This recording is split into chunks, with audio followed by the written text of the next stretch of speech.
SHLLM LLD as the Vice Dean for Academic Studentship and Cooperation of the Faculty of Law, University of Gadjah Mada. Your Excellency Dr. Mrs. Melinda Eka Yuniza, SHLLM as the Vice Dean for Finance, Assets, and Human Resources of Faculty of Law, University of Gadjah Mada. Your Excellency Dr. Mr. Heribertus Jaka Triana, SHLLM MA as the Vice Dean for Research, Community Service, and Information Systems of Faculty of Law, University of Gadjah Mada. Your Excellency Mrs. Sri Wiyanti Ediono, SHLLM HR PhD as the Head of Master in Magister of Law, Department, Faculty of Law, University of Gadjah Mada. Dear sponsors who have helped to make this event success, PT Manggala Alam Lestari and Sinarmas Mining, Siragar Setiawan Manalu Partnership, Romulo Silayan and Partners, PT Cantaka Nusantara Perkasa, PT Pertamina EP. the respectable all guests of the Second International Postgraduate Student Conference 2023, the honorable participants of the Second International Postgraduate Student Conference 2023, and all my charming audiences. Firstly, let's pray and thank our God Almighty, who has been giving us mercies and blessings so we can attend and gather in this event, namely the Second International Postgraduate Student Conference 2023. Ladies and gentlemen, all the guests and audiences, We would like to say, welcome to the third day of the Second International Postgraduate Student Conference 2023. Master-in-Law of Faculty of Law, University of Gadjah Mada, thank you very much for attending our invitation. I'm Johanna Vini Valentine along with my partner. My name is Timothy Donald Moody Junior Pangemanan. It is our honor and privilege to be the Master of Ceremony in this respectable event. Allow me to read this agenda with the theme, Legal Challenges and Opportunities in the Field of Human Rights, Democracy, and Social Justice in the Post-Pandemic Era. The first agenda for today is singing Indonesia National Anthem and Gadjah Mada University Hymn. The second agenda is plenary session. The third agenda is closing, and for the last agenda, there will be a group photo. Well, before we begin the agenda, let's open our agenda by praying according to each other beliefs and religion.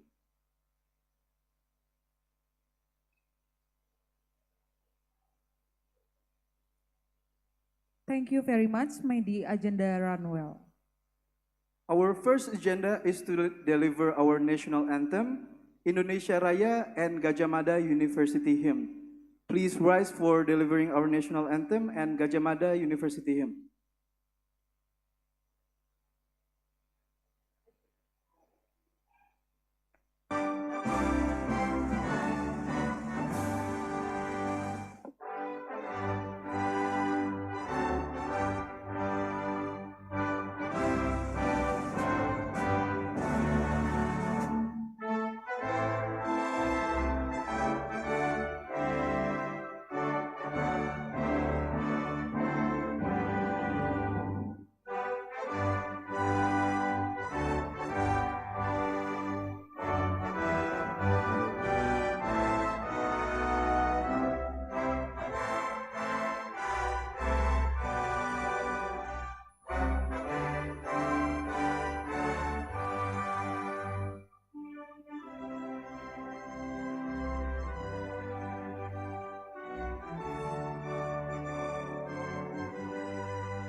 Ladies and gentlemen, please be seated.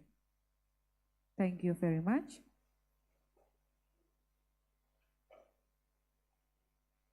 Moving on to our next agenda is plenary session that will be led by our moderator, Mr. Umar Mubdi SHMA. The stage is yours.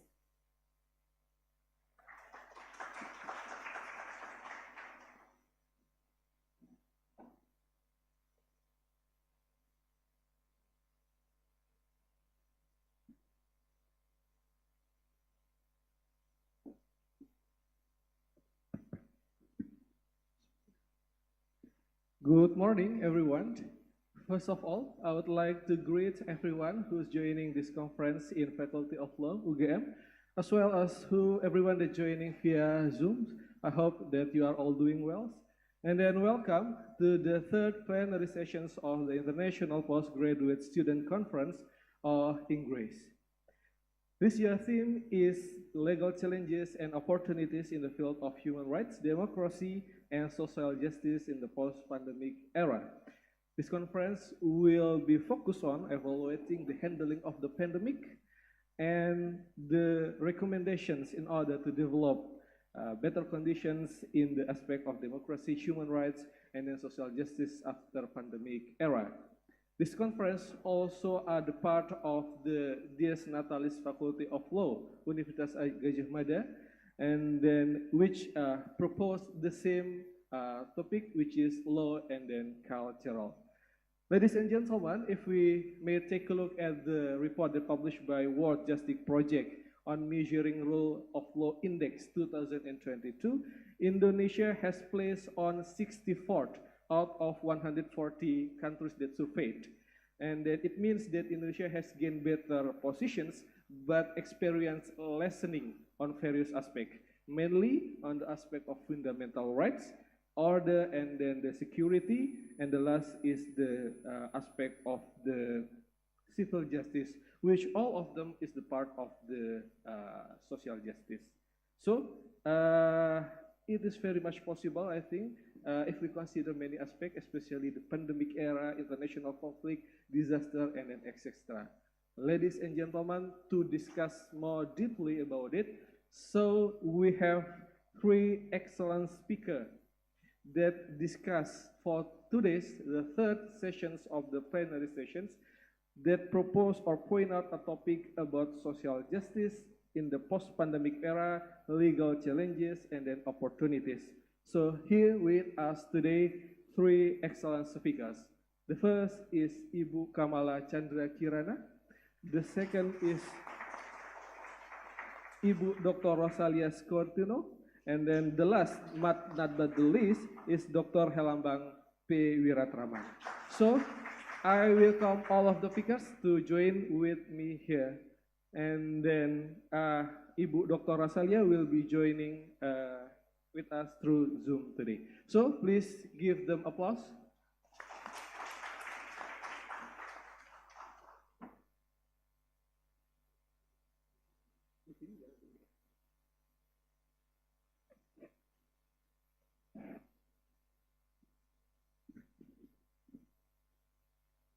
Before we begin, I would like to read the curriculum vitae of our speakers today. The first is Ibu Kamala Chandra Kirana. She is a feminist and advocate for human rights, justice, and then democracy. During the first decade of the Indonesia post-authoritarianism reform period, she led Komnas Perempuan, a national mechanism for human rights, and then she also carried out the other official mandates, which into presidential ad hoc terms, which is investigating the death of the Indonesian human rights defender, which is Munir in 2005, and therefore handling the case of Indonesian migrant worker on death row abroad in 2012. And then Ibu Kamala also mandate holder in the special procedure mechanism of the UN Human Rights Council and on the issue of discriminations against women. Recently, Ibu Kamala coordinate National Network of Human Rights and then survivor organizations advocating through injustice for past gross violations. And then she also the board of range of organizations, including ELSAM, ICW, PEKA, and then so on. And then Ibu Kamala also a broad member of Urgent Action Fund for Women Human Rights, Asia, and then Pacific. So please give Bu Kamala applause. And then our second speaker, which joining us via Zoom, is Ibu Dr. Rosalia Sciortino Sumariono. She is an associate professor in the Institute for Populations and Social Research, Mahidol University. She also visiting professor at the Master in International Development Studies, Chulalongkorn University. Most recently, she was also IDRC Regional Director for Southeast and East Asia, Senior Advisor to US Aid in Indonesia, and Regional Director for Southeast Asia of the Rockefeller Foundations. She also served as Program Officer at Indonesia and Philippine Office of the Ford Foundations. In November 2017, Ibu Dr. Rosalia received a medal from Vietnamese Association of Social Science for her contributions to social science in Vietnam. So give her applause. Thank you. And then our last speaker is Bapak Herlambang P. Wiratraman SH MH PhD. He is a lecturer at our department in Faculty of Law, which is Department of Constitutional Law. And then he completed his PhD program in Faculty of Law, Leiden University. In addition to being a teacher and a researcher on campus, Pak Herlambang also involved in a number of institutions. Let's say Southeast Asia Human Rights Network and the Federation's Board of Commissions for Missing Persons of Victims of Violence or Contrast in Indonesia, and then also member of Institute for Community Studies and Advocacy, ELSAM, HUMA, Epistema, and then AFHI. And then recently, Pak Herlambang also lead the Faculty Research Center, namely Center for Law and Social Justice. And then please give Pak Herlambang applause. So ladies and gentlemen, to discuss more deeply about today's topic, we have three excellent speakers. And then not taking your time longer, I would like to start our sessions from Ibu Kamala, which mainly focusing on the challenges to the social justice, and then correlate to the what crisis that today's happened, and then how we can anticipate or mitigate all of them. And then for Bu Kamala, time is yours, and then it is about 15 and 20 minutes. Please. Thank you, Umar, and thank you for my colleagues here at the law school, UGM, for inviting me, a non-academic and a non-lawyer. I appreciate being given the opportunity to speak with you today. I've been given the topic of social justice in the post-pandemic era, legal challenges and opportunities. So what I would like to do in the 20 minutes that I have is to spend some time to understand the challenges of the post-pandemic era, what is the post-pandemic era, and share some ideas about opportunities. So if somebody can help me with the PowerPoint, thank you very much. So, firstly, the COVID-19 pandemic has been called by some as the great revealer. So, aside from our experience with lockdown and the various shocks that we all had to live with for more than we wanted, the pandemic was the great revealer of what? Next, please. Mostly of the inequalities and the problems that we are facing right today that we must be able to address as we look to the future. So let me just go very quickly on some of the information that is available out in the literature. First, I would like to refer to Oxfam's reports. They say that per capita deaths in low and lower income countries are 31% higher than in high income countries. So we are seeing now how the pandemic has affected rich and poor countries differently. High income countries have given 6 times more booster vaccines than low income countries have given first doses. So the vaccination process was also full of inequalities. Between November 2021 and March 2022, an estimated 241 million doses have been disposed of, thrown away by G7 countries because they were hoarded and allowed to expire.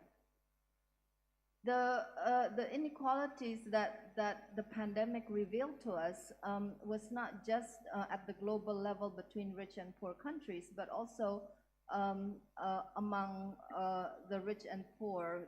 Oxfam has data, for example, that since 2020, the richest 1% have captured almost 2/3 of all new wealth. So this is 2020 is in the middle of the pandemic.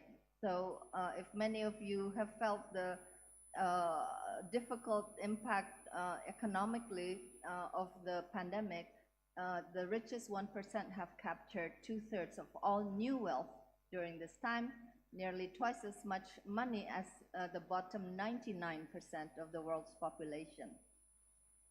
And food and energy companies more than doubled their profits in 2022. Paying out $257 billion to wealthy shareholders, while over 800 million people went to bed hungry. UN Women also has provided some data to give you a sense of the gender dimension of the inequalities. Women's jobs were wiped out at much faster rates than those of men, with losses particularly acute in the service sectors, including retail, hospitality, tourism, and care, where women, especially young women, are overrepresented. While job losses were generally high in the formal economy, women informal workers experienced sharper declines and slower recovery in working days and earnings compared to their men counterparts. Women informal workers were also least likely to enjoy access to social protection, resulting in severe economic hardship, including rising poverty, food insecurity, asset depletion, and indebtedness. The pandemic, lastly, is very important to note, revealed also that women's employment is shaped by care responsibilities in ways that men's employment is not. So care plays a very big role in women's lives. But in addition to that, COVID-19 pandemic has also uncovered social and political fractures within communities, with racialized and discriminatory responses to fear disproportionately affecting marginalized groups. Outbreaks create fear, and fear is a key ingredient for racism and xenophobia. Throughout history, and this is a phenomenon not just this in our lifetime, but throughout history, infectious diseases have been associated with acts of othering, of discriminating historically marginalized communities. This is statement given in one of the most prominent medical journals, The Lancet. I just want to add another dimension to how we understand, we need to have a clear, comprehensive, holistic understanding of what this post-pandemic era is, what the pandemic was about.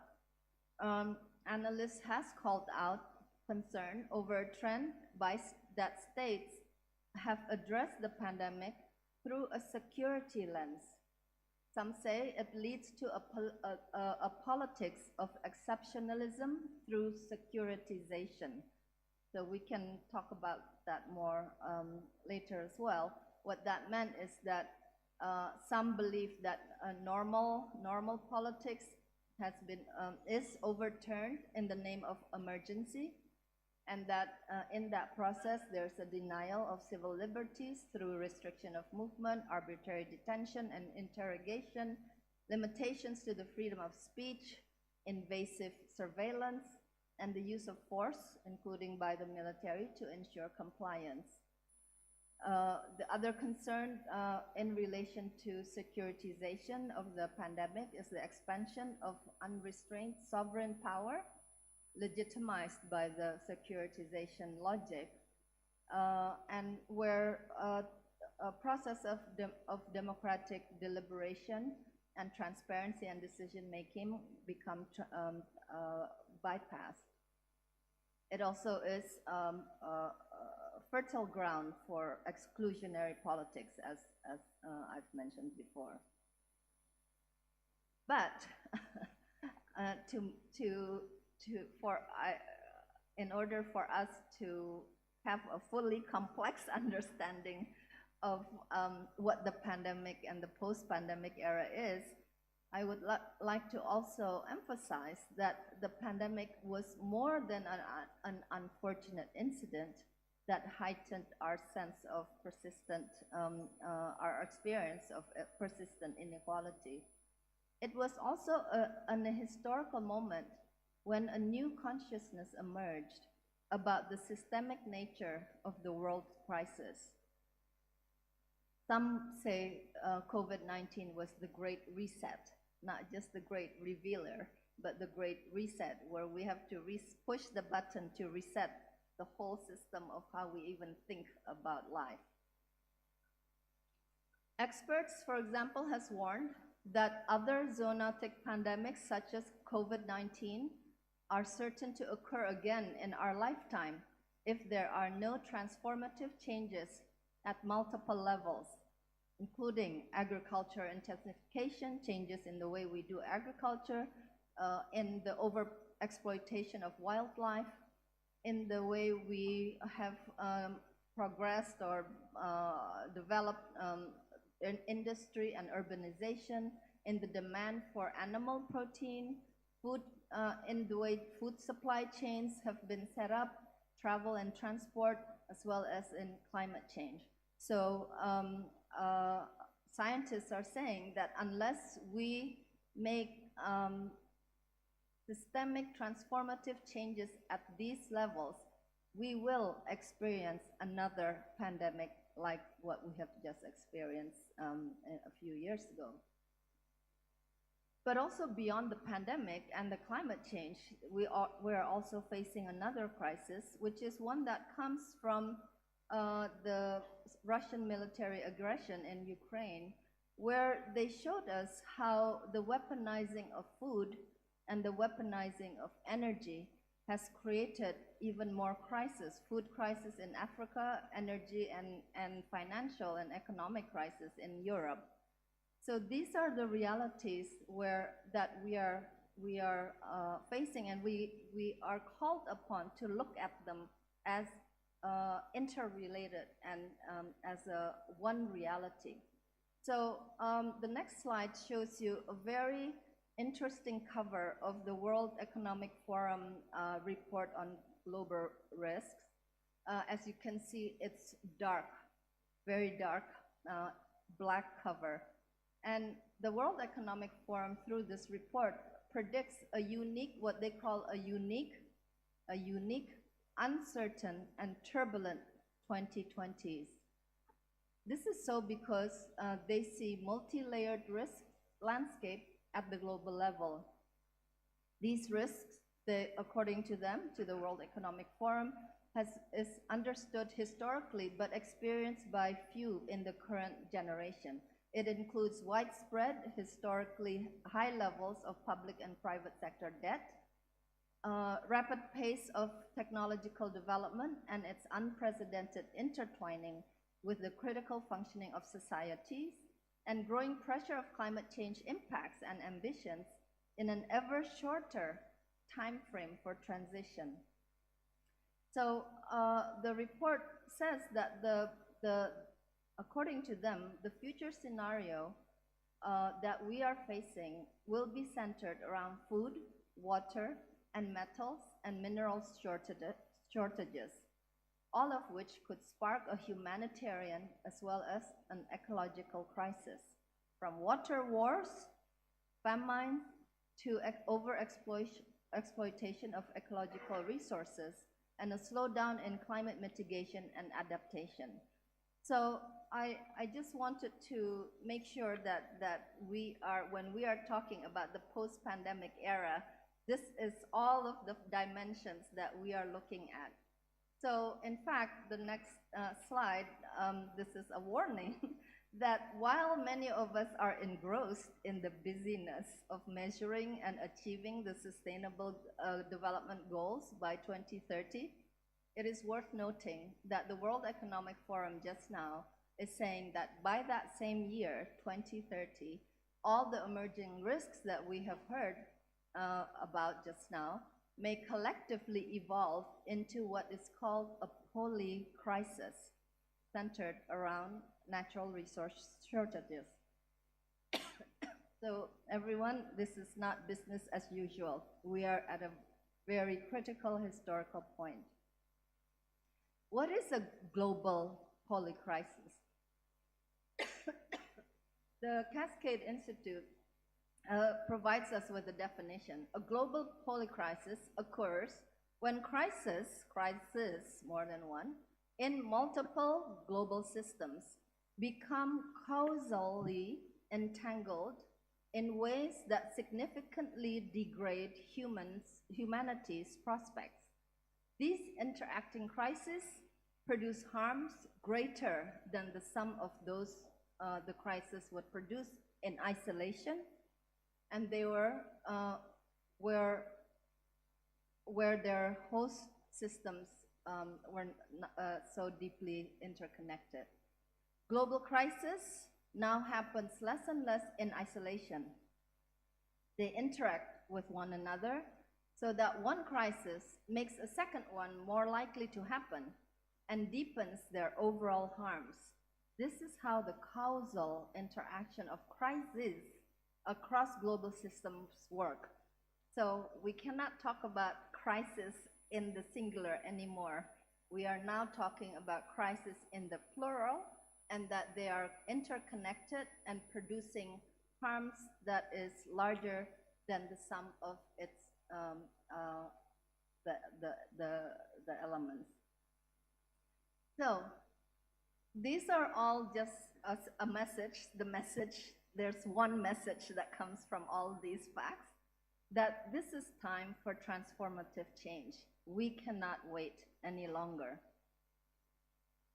And there are actually quite a number of different groups, I would call them movements, that are already understanding this moment of transformation and are producing new ways of thinking, new strategies, and trying to push the way we think about our problems and the way we see the future.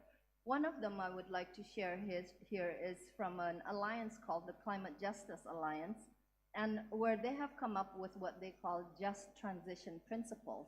But basically, if you look at the diagram, and you can look at more in detail what they're saying in their website, they're basically saying we have to change the whole economic system from an extractive economy to a regenerative economy. And unless we make this transformative change to a regenerative economy, we will not be able to ensure that social justice will be part of our future. The next file or slide is another way, another approach of another group, which is called the CARE Collective, that has come up not with a diagram with steps and principles, but with a new way of thinking, introducing a language that could intended to inspire us to find these new ways forward. And they came up with what is called the CARE Manifesto. And this is a reflection, care not just because we're taking care of people, but as a politics, as a political agenda, the politics of interdependence. According to the CARE Collective, they say that care is our individual and common ability to provide the political, social, material, and emotional conditions that allow the vast majority of people and living creatures on this planet to thrive, along with the planet itself. It is a social capacity and social activity involving the nurturing of all that is necessary for welfare and the flourishing of life. It embraces family care in the family, hands-on care that workers carry out in care homes, hospitals, teachers in schools, everyday services that provide support in terms of by other essential workers. It includes the political policies that keep housing costs down, that slash fossil fuel use and expand green spaces. It also means the care of activists in constructing libraries of things, memories, cooperatives, cooperative alternatives, and solidarity economies. So a different way of looking, and this CARE Collective is very much shaped by the experience of women and those with the feminist lens. So my last point has to do is with a question that I'd like to share with you that I thought was very interesting and thought-provoking. This is a question raised by a feminist philosopher based in MIT in the US. Her name is Sally Haslinger. She asked the question, how can the process of social reproduction of unjust systems be effectively disrupted and replaced so that better systems emerge? So, because this unjust system reproduces itself, but how do we disrupt it? And so I think that's a very important question that we all need to think through and find ways to answer that's contextual in our various settings. So the next slide has something that I thought was useful in terms of what Haslinger has to offer to understand the sources of stability for unjust structures. There are three things she mentions: power, intelligibility, and materiality. So power has to do with the practices that define roles and distribute power, who has access to valued stuff, who can produce it, who can own it, who can hold it, and who has to carry the burden. Intelligibility has to do with how we make sense of what is of the world, of others, of ourselves. And so it's more cultural. She calls it a cultural technique. And a materiality is the material conditions that actually exist to sustain the structures. So if we want to change a stable structure, we have to change the practices in these three elements that constitute that structure. To me, what that means is a call towards agency for social justice through legal and cultural change. So not just legal change, but cultural change. And I want to share with you as the last quote, reference to Haslinger. She views that deep engagement between legal institutions and social movements are crucial for envisioning and creating a more just and durable structures. Social meanings interact in structures, and more generally, law and culture are intertwined. Legal change can be more effective if it arises out of social movements that have already, to some extent, shifted practices. Social movements have greater freedom than legal institutions to rethink the background assumptions and disrupt the status quo, rather than handing down directives like the way legal institutions do. Social movements create alternative practices and prompt paradigm shifts in understanding the social world through practical engagement with others. They create new social networks, which is well-established method to create positive feedback loops that change complex systems. Co-designing new practices is empowering and has greater democratic legitimacy. So I just want to emphasize here that she's not talking about mobilization, social mobilization during moments of legal advocacy for legal change. She's talking about social movements that change the way people and communities understand things and change practices on the ground. So how to begin systemic change, my last point. I would like to leave you with an invitation for what is called a transdisciplinary approach to research and knowledge building that engages change makers in social movements, not only as objects of study, but actually together framing our inquiry and carrying out the inquiry together and coming up with our conclusions and ways forward together as equals. Thank you very much. Please give Bu Kamala applause. Thank you very much, Ibu Kamala. There are many important things that Bu Kamala has shed a light, especially for the pandemic that generate inequalities, and then it also lead to the global public crisis.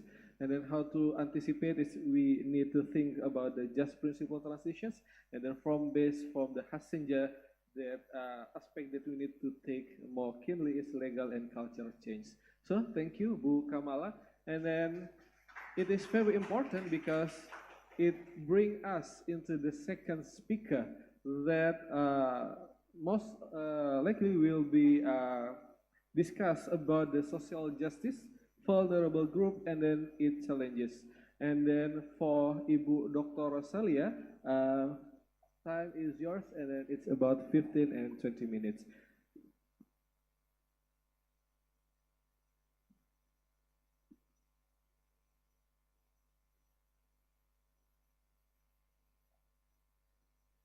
Okay, are you able to listen and see the PowerPoint? Yes, we hear your voice, but we still didn't see your PowerPoint. I'm sorry. Yeah, now it's visible. Okay. One moment, please. It seems to be some.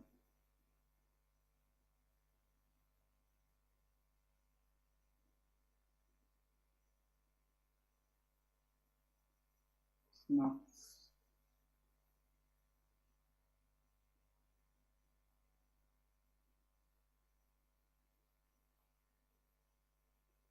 Sorry, I am not able to somehow make it large.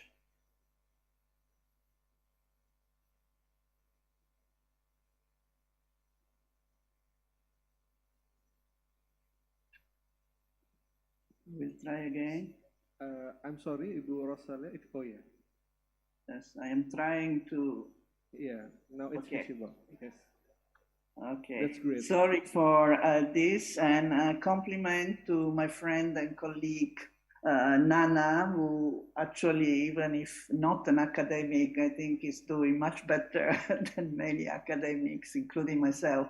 I think what she said is very much in line with what I am going to say now. And you will see that it resonates with the point that Nana has made, although I am going to limit myself to the issue of social protection, which was what I was asked to do. I will do so based on a research which was a regional research in Southeast Asia carried out from the beginning of the COVID pandemic until mid-2022. So basically the 4 waves, including the Delta wave, which has been the most serious for Southeast Asia.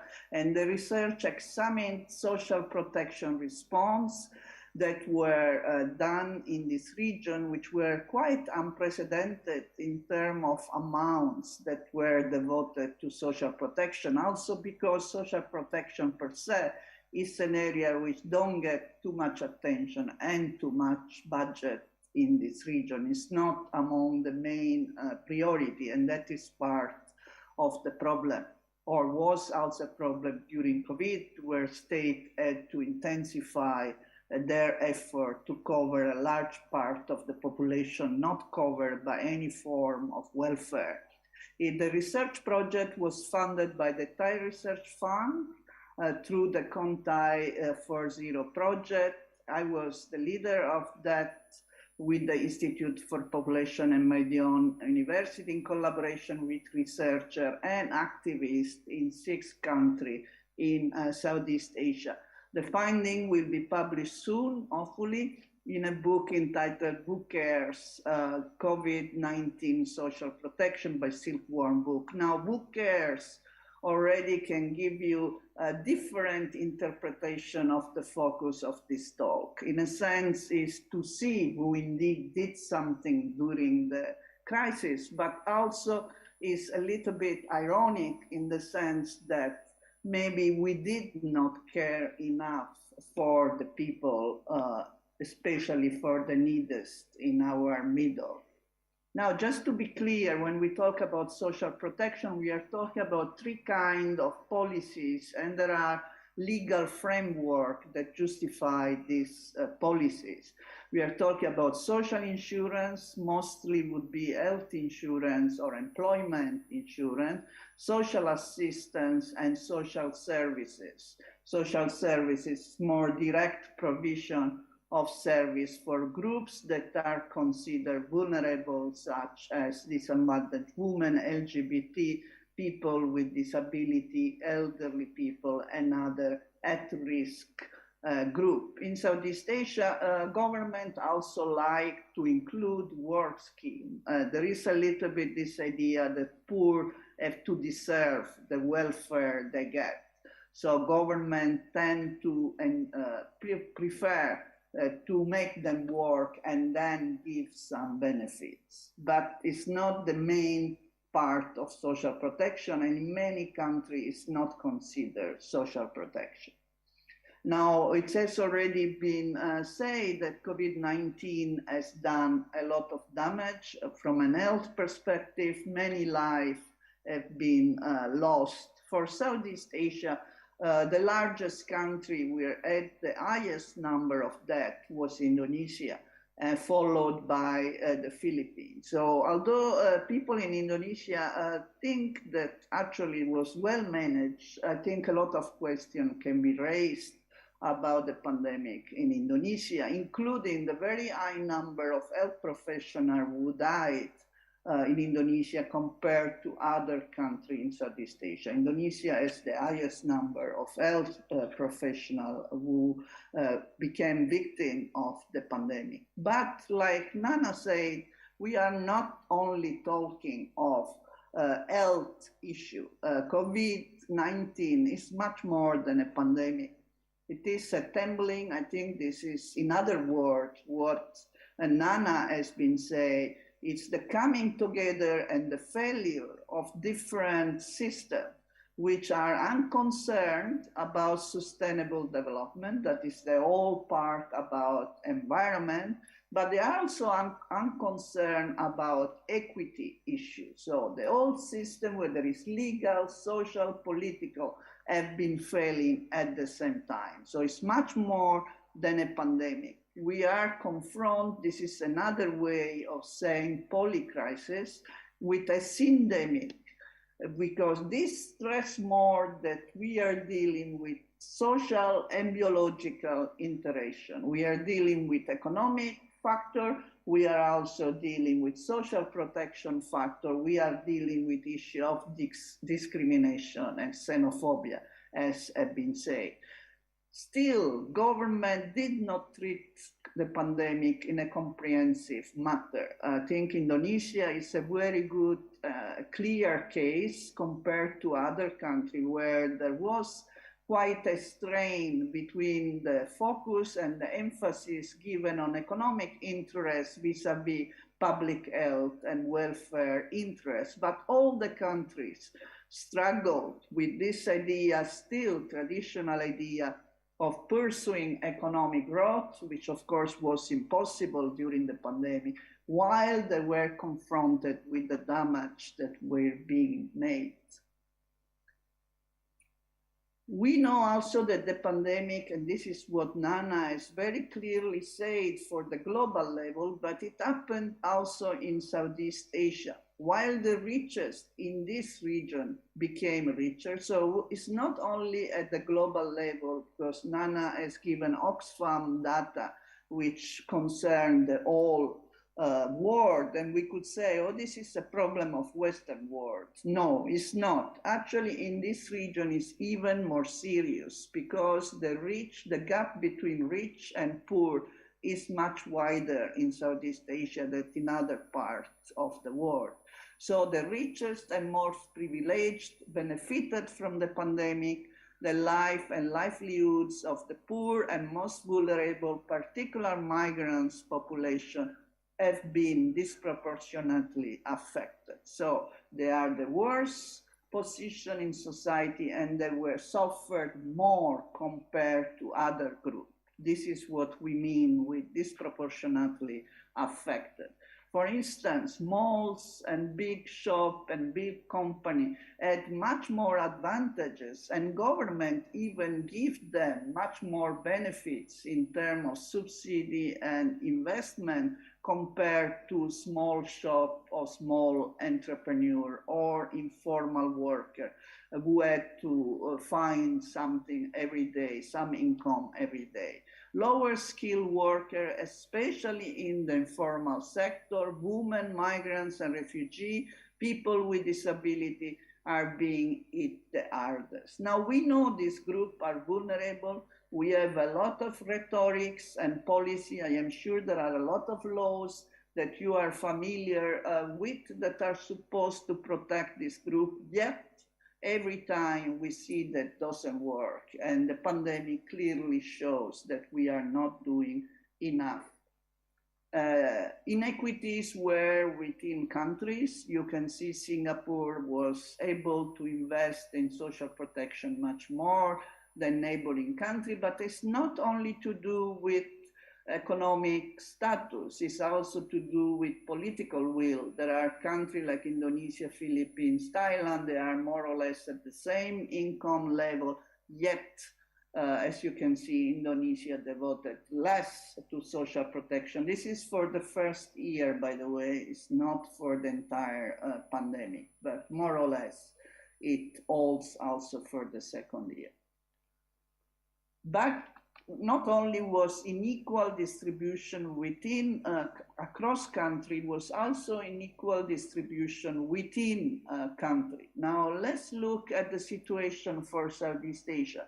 Very important in the context of COVID was, of course, universal health coverage, meaning all people could access health services freely of cost. In most of Southeast Asia, still, we don't have universal health coverage. Probably Thailand is an exception. Indonesia has JKN. Interestingly, the premium of the JKN was increased in the midst of the pandemic. The Constitutional Court, I think as a lawyer you may be familiar, the Constitutional Court actually said that that was unconstitutional and was not according to the law, but still, it was still increased. There were other benefits that were given to kind of compensating, like people who had not paid for 6 months could pay with delay, but they had to pay at the end of the day. So clearly that was not very nice in a moment where people had difficulty to pay for health costs and not only for COVID-19. Besides, while treatment was covered in most countries, other things were not, including testing, which proved to be very expensive and quite a business in many parts of Southeast Asia.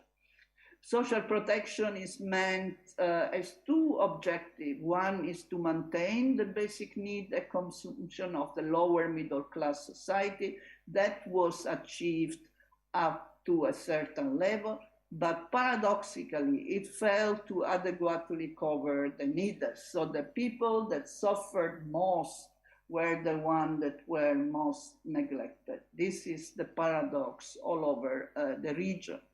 Pandemic protection, primarily social assistance, and then to a second level employment insurance, didn't cover all the informal workers, which are the majority of workers in Southeast Asia. So from a legal perspective, the ones that are most covered, including through social protection, but not only through social protection, also in terms of all kinds of other benefits, are the employment workers, particularly the public employee workers. The government spends most of the money in social protection for this privileged group of workers, those working for the government or those working for private company. But what about the 60%? This is an average figure for Southeast Asia in general, but in Indonesia, more or less, is the same case. About 60% of the workforce, they are actually low-income, informal workers, which are not covered by employment insurance, and they are not considered very poor, and so they are not covered by other form of benefits. Low-income informal workers all over the region have been at a loss. For them, for poor informal workers, there is social assistance, cash and goods, but many of them didn't get and they were not covered by, say, by the formal employment insurance. During COVID, the target was expanded. As I say, it's an unprecedented response because the system already were quite limited. So government really had to invest, and they tried to invest in the first year, but still did not cover the near poor. Now, what are these near poor? These are people that are not below the poverty line, according to government national poverty line, but they're still not in the middle income group. So they're still quite poor. They have still very limited income. If a crisis happens, they go immediately below the poverty line. Now in Indonesia, just to give you an idea that we are talking about a lot of people, because Indonesia say, oh, we have only 9 million or 10 million people, which is still a lot who are poor. This is, of course, still a large number, but look small compared to 270 million. But let's look at the near poor. We are talking about 115 million people before the pandemic. So it's a very, very large number of people which were badly covered by social assistance. This is just for Indonesia, but again, it's quite similar to other countries. Interestingly, also, social assistance was given in the first year when government thought that they were going to resolve the crisis very quickly, but not in the second year when the Delta wave and people really suffered in Southeast Asia, really needed most of help. But then there were very little and much less money given for social protection. There have been problems of efficiency and effectiveness. There has been a dependence on banks and IT. So again, the vision of the government is to be electronic. Everything has to be electronic. All the government in Southeast Asia have this modern idea of what development is supposed to be without looking at the realities of people on the ground. Now, again, COVID showed it, like Nana said, the big revealer. It showed the problem that not everyone is connected to banks and not everyone is connected to IT and not everyone has the digital education that allow to access benefits given only exclusively through banks and IT. So that caused a lot of problem for disadvantaged groups, starting from people with disability who could not access apps that were not made for them, as well as women who have less digital education or elderly population. And again, this is a common phenomena all over the region. And moreover, social assistance is based on residency, nationality, and ID. And that has been a very big problem. Let's say Indonesia, there are many domestic workers. There are people who are from Georgia but live in Jakarta. They couldn't access social protection in Jakarta because they could access only in the place where they were registered with. Or people like transgender person who didn't have a proper document and they felt discriminated to go and get documents so that they could get the ID, so that they could get social protection. And for migrants, of course, they were totally excluded because social protection, contrary to health coverage, was not given to migrants all over the region. But again, and here is again in line with what Nana has said, we are not only talking about socio-economic inequities, we are talking also about gender inequity in social protection. Why? Now, women are often not counted as workers, right? Their role is housewife. As housewife, they have no right for any kind of employment benefit, even if they work 24 hours to take care of their husband and children and the household. They are not having any kind of protection. The same with, and it's very important now because most of the country, including Indonesia, are talking about laws to better protect domestic workers and PRT in Indonesia. The same in Thailand. They are also not considered workers. So not only the housewife, but also the domestic workers are not considered workers because they are in the domestic domain. So it's very important that this law to protect domestic workers is signed as soon as possible. Majority of women work in the informal sector. So when we talk that the informal sector is not covered, the ones that are not covered the most are women again. So they are again at a disadvantage compared to men. 60% of women in Indonesia work in informal job, while only 40%, not even 40%, work in formal sector job. And often they are the ones who are most vulnerable with lower income. Those who were most rapidly lost their job or saw their work hour reduced were again women due to gender bias. They are considered not to protest as strong as men, and often they had less strong contractual position. What Nana also said is here again you can find when you study, and this is based on evidence, this is based on research.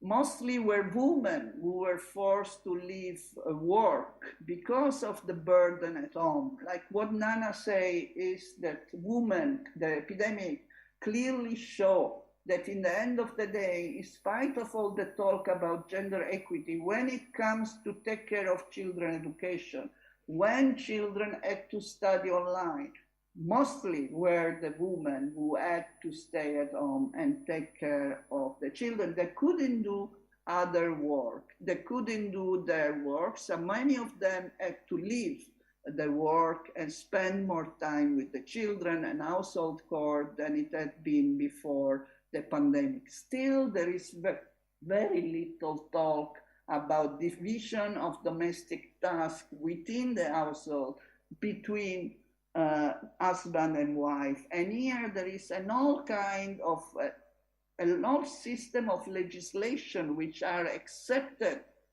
as a fait accompli, as normal. For instance, that the head of the household is the man.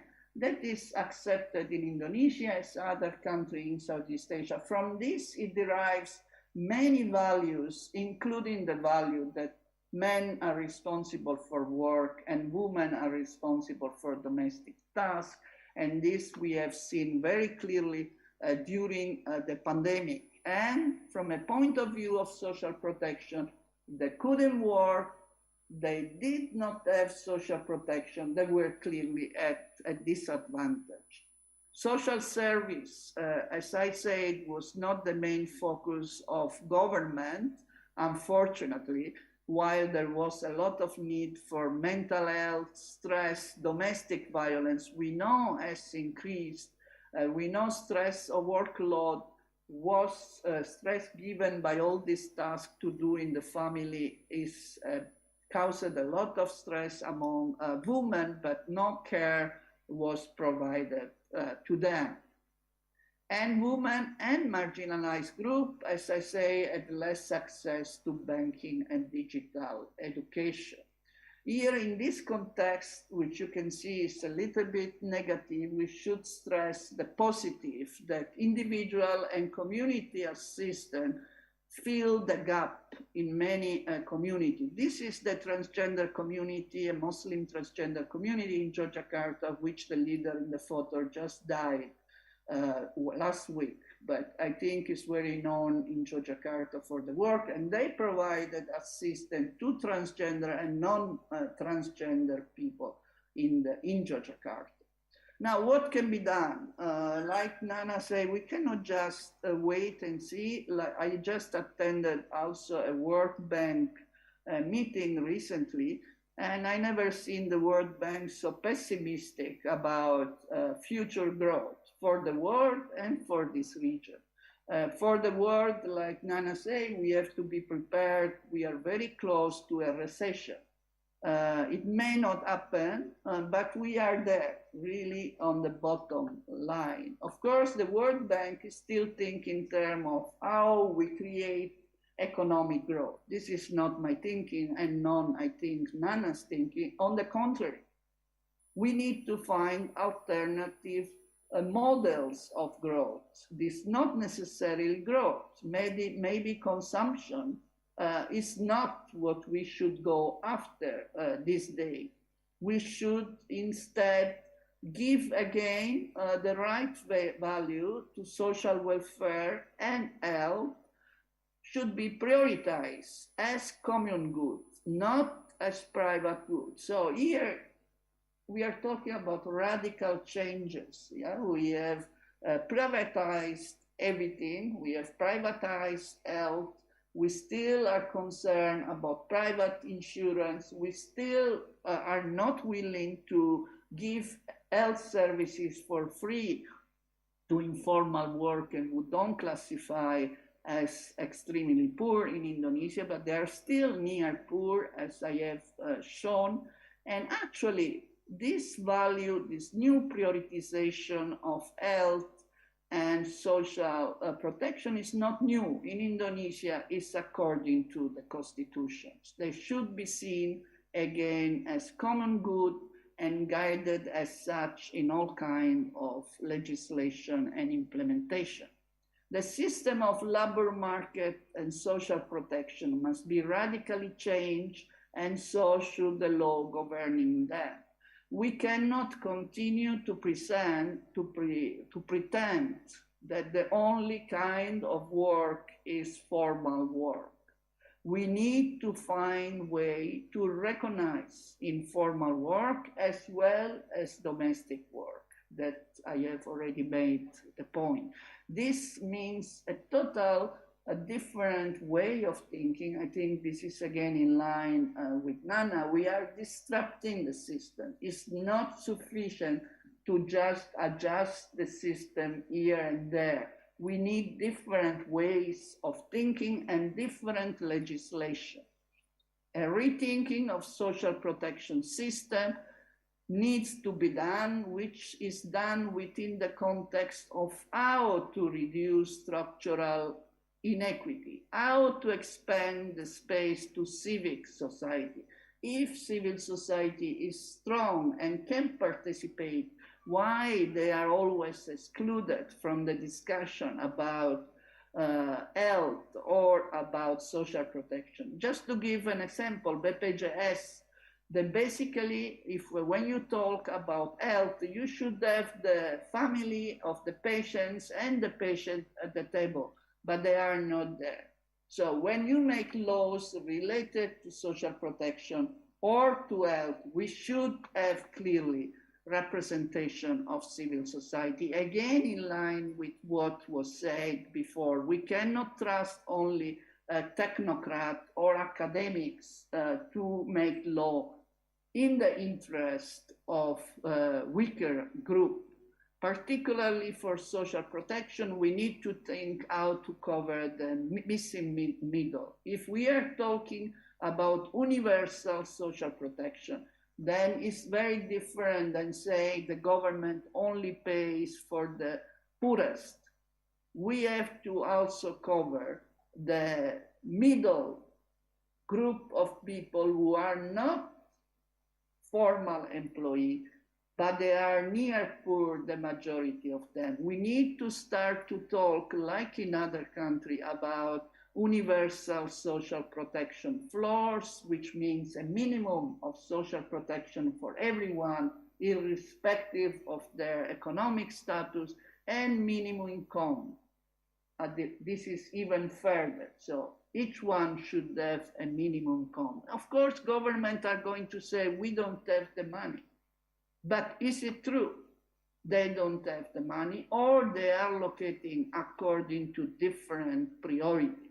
Now, finally, it is time for gender equity and inclusivity. Now, how can you have inclusivity?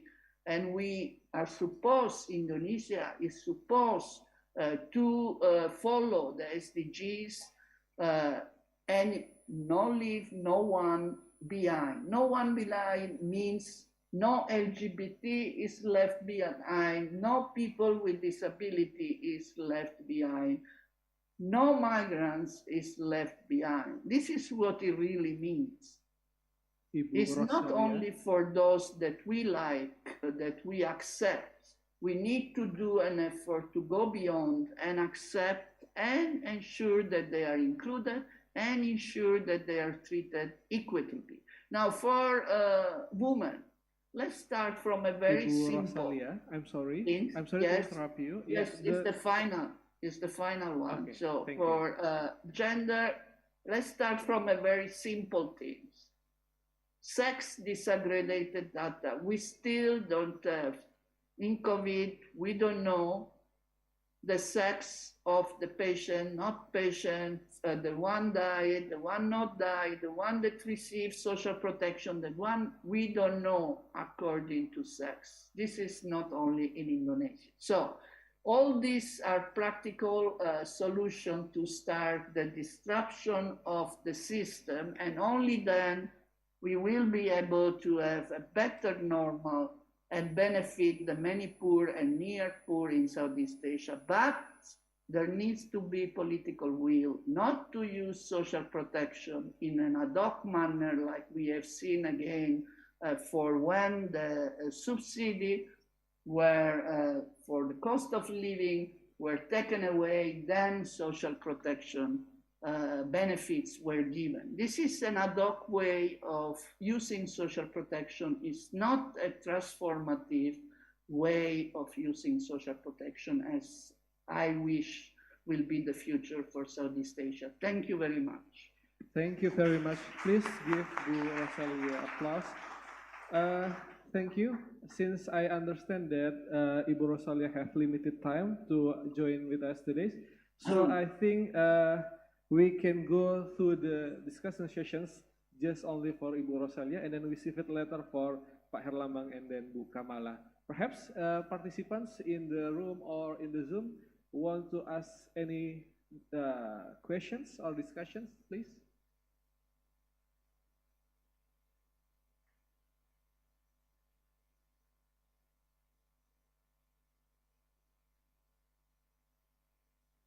So like Bu Rosalia have mentioned that he pictured the general overview of the conditions in the pandemic in the region of Southeast Asia and in Indonesia, and then how we can overcome that kind of conditions through the universal social protections. Okay, I understand that there is a participants in the Zoom want to ask questions, please.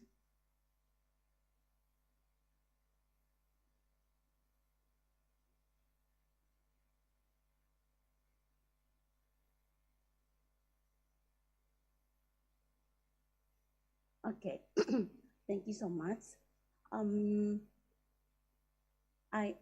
It took time because I cannot unmute myself before.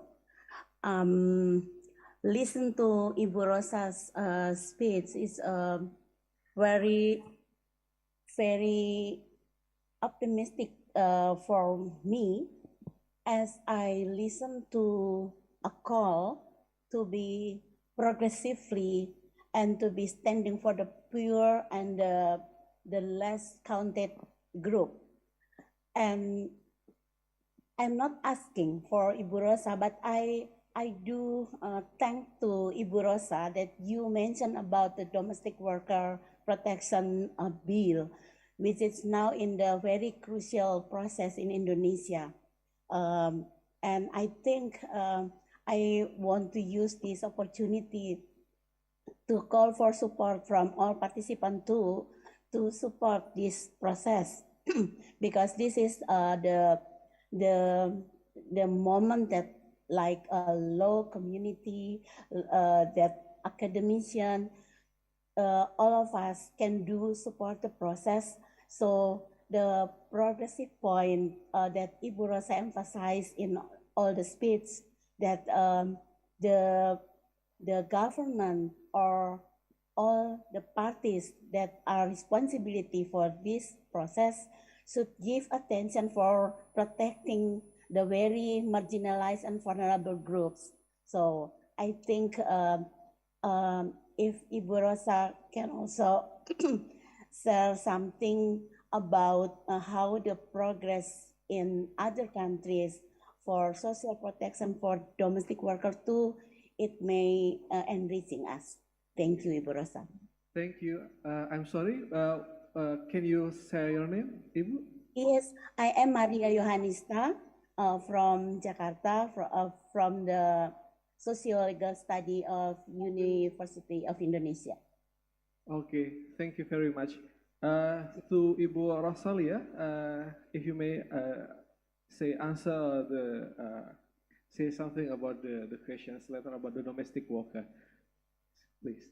Yeah, I just by chance, I think in Thailand we are at the same phase of discussion, and actually they are collecting at the moment signature exactly to give to recognize Omnet is an organization which is involved in Omnet Southeast Asia, and I think they are also active in Indonesia, and they are trying to promote more awareness of the condition of domestic worker and arguing that they need to be recognized formally as formal work, not considered like is the case now as a no work.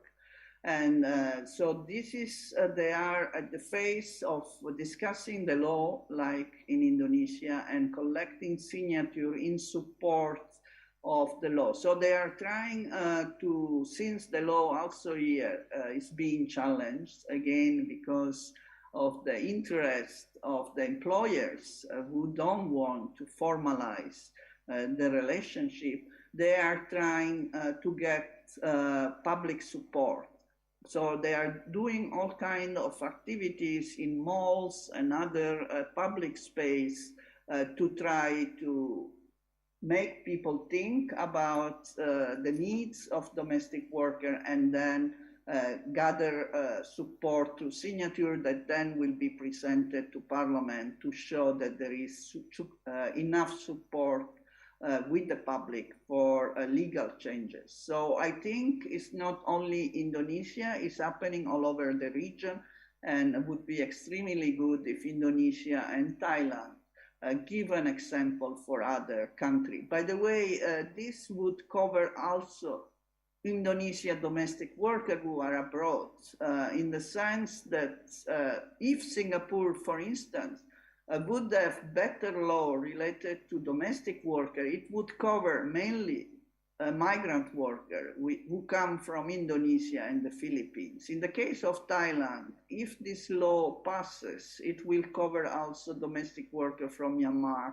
Laos, and other neighboring countries, who are also many of them working as domestic workers. So it is important for Indonesia, but it's also important for the region and for other countries. So it needs also to be not only Indonesia, Thailand, and other, but really make it into a regional law that then covers, or convention that then covers also migrant workers. Okay, thank you, Ibu Rosalia. Please applause. Ibu Rosalia. And then there is still one participant that wants to answer, Ibu Rosalia. Okay, please.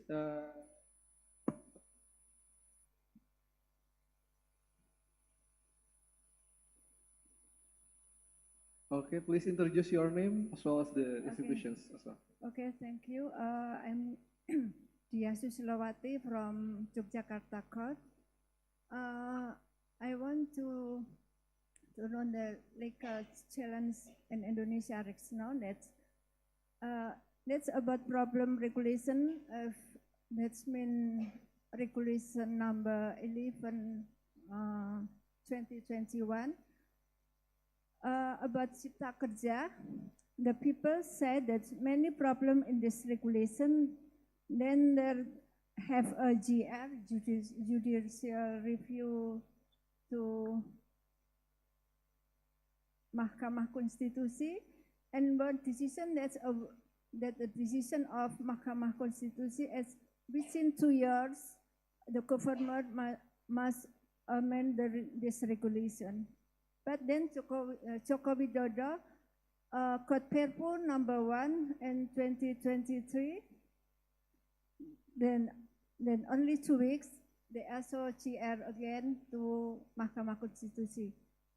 It's my question, how about a legal opportunity for the people, include me as judge, because we confused how to existing industrial relation court dispute, what's a basic regulation to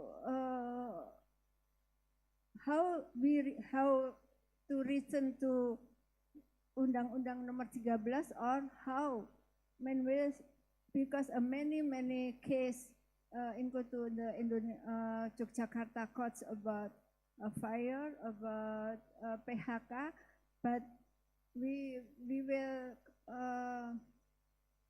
confused after 2020 how to allow to get for a court in the court. That's our problem. Thank you. Yeah, I think this is a very a very difficult question to ask. If seen from the perspective of social welfare, and then we should argue for a stronger protection for workers.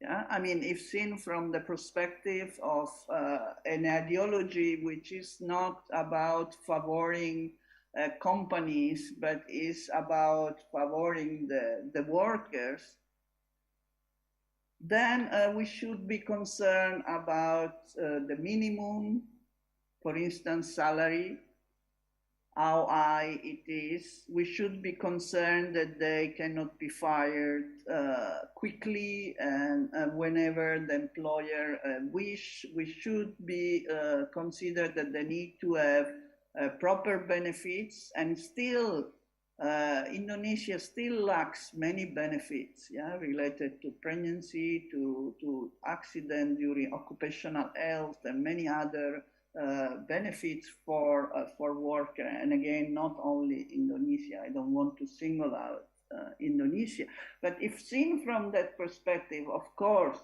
then the law that you are referring to is not really what we would support. And then the question is, what can be done to such law? And there are a number of laws which have been done in recent years, which are ideologically problematic because support more large company vis-a-vis workers, but also the recent penal code. There are a number of very worrisome rules about freedom of expression, as well as we know the one that got a lot of international attention has to do more with the issue of sexuality and privacy in the household, etc. Now, what can be done? You know, I mean, what you say is very difficult. I don't have all the solution, but maybe we can get inspired by what Nana say in terms of building movements. The movement, there was opposition, there have been demonstration, but clearly has not been enough. Now it's going to the Constitutional Court. There will be other discussion. There will be other plus and minus, and of course, a lot of parties are going to try to interfere. Can movement be built? It's not easy, again, but probably it's the only way to put political pressure. The voice of all this near poor and poor somehow needs to be heard. Are there ways to organize? Now we know that unions have been weakened. So it is indeed a very complex moment of time, but probably the answer to your question is, again, to try to build more public awareness and to try to build solidarity movements, even if the context is quite difficult at this time. And okay, there are the election, but I don't want to go. I mean, that is normally a way of bringing new idea of legislation and ideology, but unfortunately often, and I will not talk about Indonesia, but I talk about other countries, we know that many of these elections are not really based on ideas, but more on other power. I mean, the three things that Nana say that needs to be dismantled. So we have a lot of work to do. Okay, thank you. Applause for Bu Rosalia.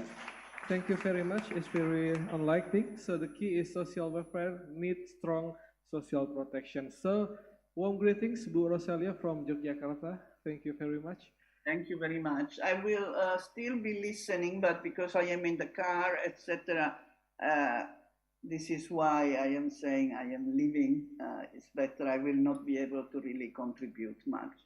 Thank you very much for this very interesting presentation, and thank you for inviting me again. Thank you very much.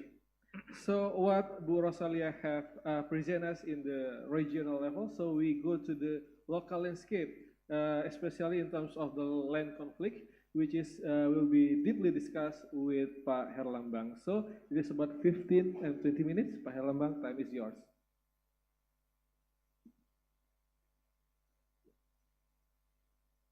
Tes, oke. Thank you very much, Mas Umar. Good morning, everyone. First of all, thank you very much for having me to present something that it's really serious in or fundamental in Indonesia's agrarian issues, which is related to land conflicts. And the second one, perhaps this is sort of like a disclaimer. Yeah, actually, I'm not a lecturer at the agrarian law, but of course, this topic actually very closely related to my concern in human rights. Therefore, in the last 2 decades, my writings or my research is also connecting to this issue. The organizer asked me to present about land conflicts and its relation to social justice, especially in the post-pandemic era. There are 3 questions assigned for me to answer.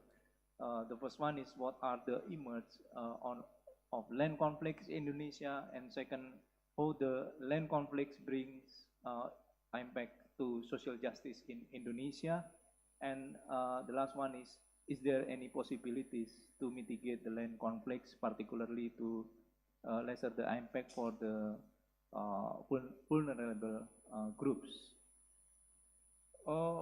In response to the first questions, especially related to the emerge of land conflicts, there are several issues which is sort of like a background why so many land conflicts in Indonesia, particularly. The first one is about massive land grabbing due to mining, palm oil plantations, because this is large-scale exploitations, and infrastructure projects and other excessive exploitations. Of course, this is not new. It's really like constantly happen in Indonesia since Indonesia's Suharto's fell down in 1998 and still happen.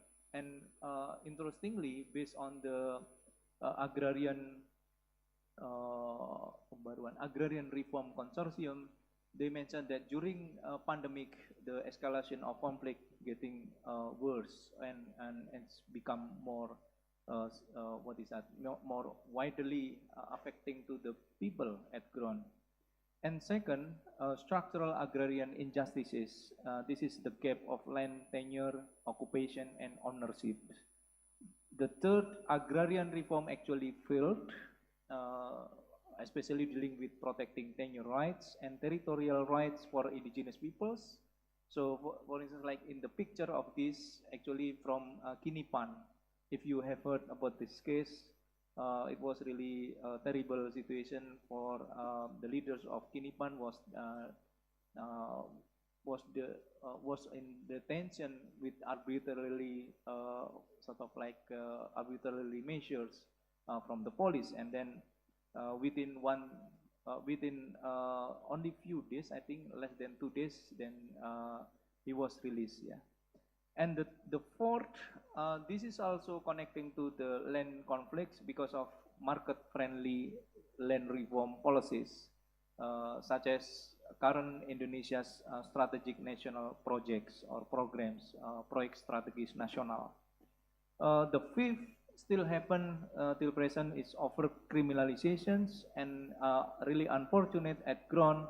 This is also happen discriminative law enforcement. For instance, like if the small farmers reporting about the breaching of law carried out by the corporations, but the police did nothing, yeah, to respond the small farmers, while the corporations ask somebody to report about the police, then the police can prosecute or process this report very quickly, and even without considering the formal procedural law. For instance, like in the case of Pakel, if you have heard the case of Pakel in Banyuwangi, I think today we got new history, because for the first time in Indonesia's legal history, 21,000 academics, activists, and solidarity from civil societies altogether asked the police to release 3 of them because kidnapped by the police. And the last one is the phenomenon occurs due to the global crisis in the food sector, energy, and finance. The crisis is urgent investors to control the land, especially in the countries of the south. The land is cheaper and easier to obtain. I quoted from Boras et al. In 2010. So these are points that I would like to now provide evidence that it's really emerged in land conflicts in Indonesia. The facts, there are at least 2 I can present here. UN high-level panel of experts on food security and nutrition stated that Investors International has acquired a land area of 50 to 80 million hectares in developing countries, middle and low income countries, via purchases and leases, of which 2/3 of this area are in sub-Saharan Africa, based on PASECO 2012.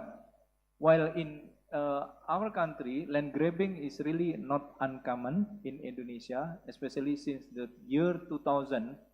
Land Matrix has recorded 170 large-scale land acquisitions in Indonesia, accounting for more than 3.4 million hectares currently under contract. In 81% of the deals where information was available, conflict was documented. This is based on Agrarian Reform Consortium in 2022.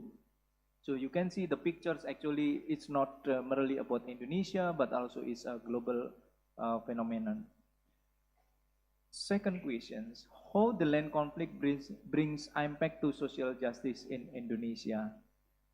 As I've explained, that massive land grabbing is not merely about domestic, but it's really a global phenomenon, even cross-country, affecting inequality, conflict, and marginalizations. Talking about, for instance, like in Papua, when Al Jazeera reported directly through investigative report, you can see actually law was not there, and even the owner of the palm oil plantations, handled by those who are abroad, not in Indonesia, but really easy to exploit Papua without considering law, without considering the consent from the local communities. And of course, the impact to social justice, especially dealing with the land conflict, is not merely about the land, but also dispossessing social economic life, even religious beliefs on the relation between human life, its living space, and intergenerational social justice. So talking about this, actually it's clear. If you look at the case of Wadas, it's not far from here, 1.5 hour by drive. Actually the project was a big dam, and then 30 kilometers from the big dam, there is a mountain that it's really containing andesite stone, and the way to exploit it without administrative measures, without permits. Second, without consent. Can you imagine? And then suddenly people's just living in the precisely close to the mining exploitations. For instance, like one citizen that I met, they do not believe that actually behind in the backyard, it will be part of the mining for the dam. And they cannot imagine what will be their life after exploitation. So that's a simple example that it's really terrible in making how the land conflict happen at ground. The third, the impact is also related to women and children, of course. The common gender effects of land disposition affecting to women's lack of independent land rights or reverse them where they existed. It intensified household reproductive work and occurred without meaningful consultation with much less decision making by rural women. So I think it was a good research documented by women human rights commissions dealing with the case of Kendeng. It's why I say it's very good, because it's really comprehensive, the impact of mining, cement industry mining, and then affecting to the women in the large scale. And the last one is about the Statistic Bureau. I think it's interesting, although it's already 10 years ago. Smallholder household reached 14.25 million household, or 55.35% of agricultural household using land, with an average land occupation of only 0.89 hectares. In addition to smallholder farmers, of course, inequality in land tenure has also given impact to homeless farmers, who are at the bottom of the social strata of rural communities. They become homeless, contract farmers, farm laborers, or some of them even become beggars or move to the urban cities because of the situation at local push them to move. And then I just want to put law and social justice perspective, how the law actually could contribute in encountering social injustices related to land grabbing. First, actually, it will be necessary to consider not merely study about agrarian law, but also trying to understand the discourse about agrarian law behind agrarian law, such as dissecting market-friendly land reform. This is necessary because under this project, especially that I can quote because I have studied about this land administration project, the way to making a project in Indonesia because of the loan from the World Bank, actually to liberating land certifications in order to facilitate investment for occupying the land. And of course, it will be easier to make land dispositions. The second, encountering embedded oligarch agrarian politics. So I created a new discourse in this forum, embedded oligarch agrarian politics, because you know, if you look at the special law that in current situation, for instance, like omnibus law on job creation 2020, and also the Leo of law in 2022, law on minerals and coals, it was really quickly made by the lawmakers without considering what will be the serious impact at ground and so on. Especially if we talk about climate change and so on, it will be easily dismissed. And you know, if you look at the issue of FABAS regulations, fly S and bottom S, this is a very clear example that why the interest of minors will be more prioritized based compared to the local community. The third, law and the court proceedings did neither prevent nor protect these impacts. So talking about the land dispute at court, not merely about the land certificate or legal or formal document, is not enough. Why?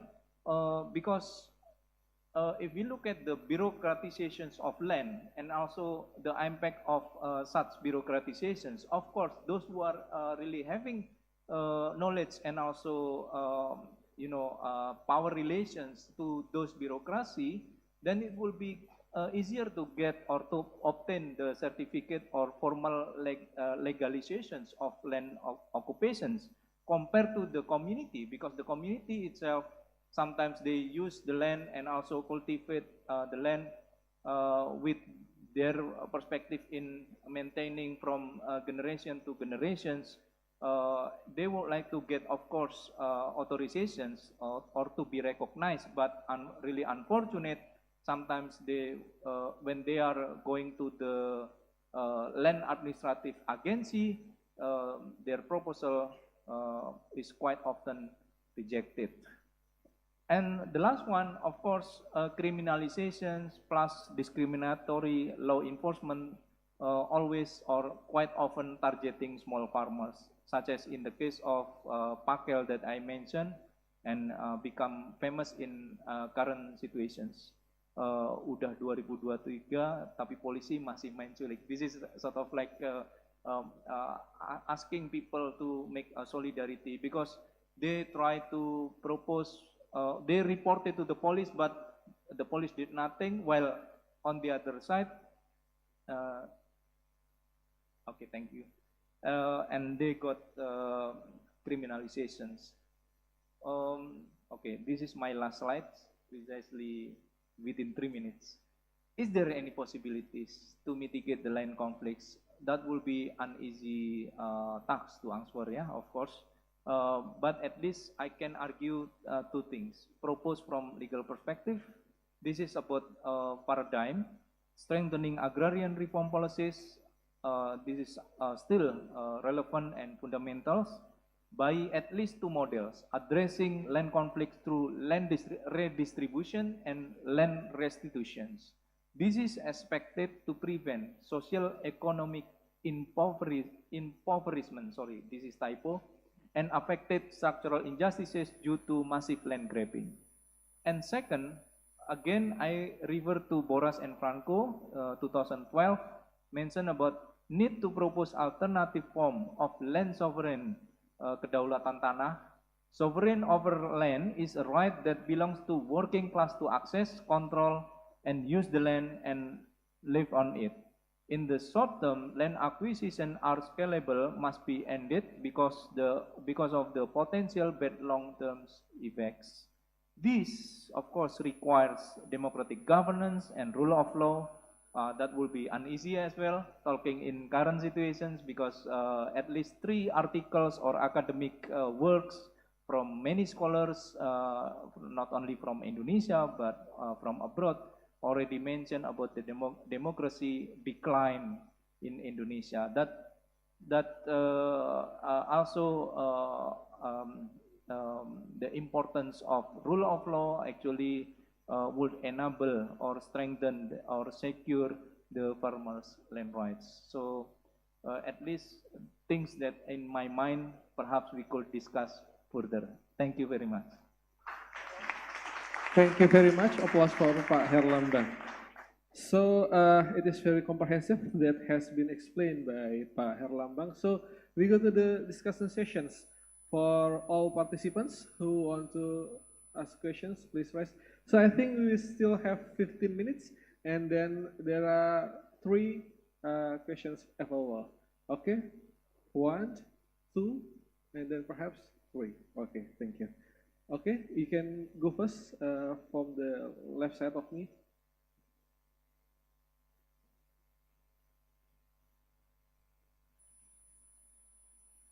Please introduce your name and then the institutions or university as well.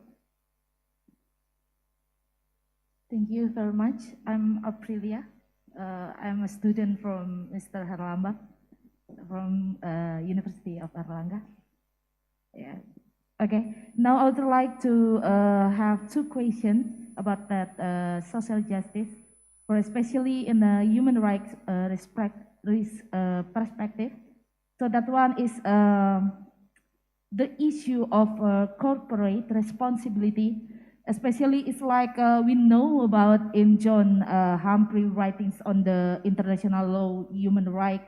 In the middle of the 20th centuries, it is clear that the traditional view of human rights is only limited to the relationship between the state and individuals, which is a classical view that is starting to be abandoned.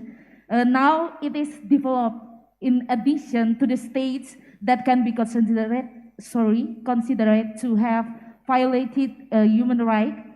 So, for example, about employment, regarding to health and work safety of workers, one of the ILO principles is to promote and realize standard fundamental principles and right at work or uphold human rights at work, including matters of occupational health and safety. So the question is, can the addresta or we know about the addressat, so of the human right that applies in Indonesia recognize corporation as subject or perpetrator of human right violation. This is because it is not clear. It is not clear now what the provision of the human right law governing corporate responsibility for human right violation in Indonesia are unclear. So the second one is we know is regarding investing in job creation law. So it's related to indigenous people. Can you explain about that again? Thank you so much. Thank you. So please, the second, Mas. Yeah. Okay. Thank you very much for the time. My name is Anya, and I'm an undergraduate student from Erlangga University. So I'm also a student from Mr. Erlambang also. I would like to ask this question to Bu Kamala and also Pak Erlambang. Do you think that the realization of social justice in this post-pandemic crisis, such as land grabbing or maybe the increasing precarity for women workers, would be possible if the solution is still talked in technocratic language, for example, in the question in the context of sustainable development goals or maybe good governance, while those crises, as already been explained by Pak Erlambang, are inherently caused by the pursuit of numerous political economic interests, such as by the interests of the oligarchs in Indonesia. So that is my question. Thank you very much. Thank you. And then the last questions from the right side of me. Okay.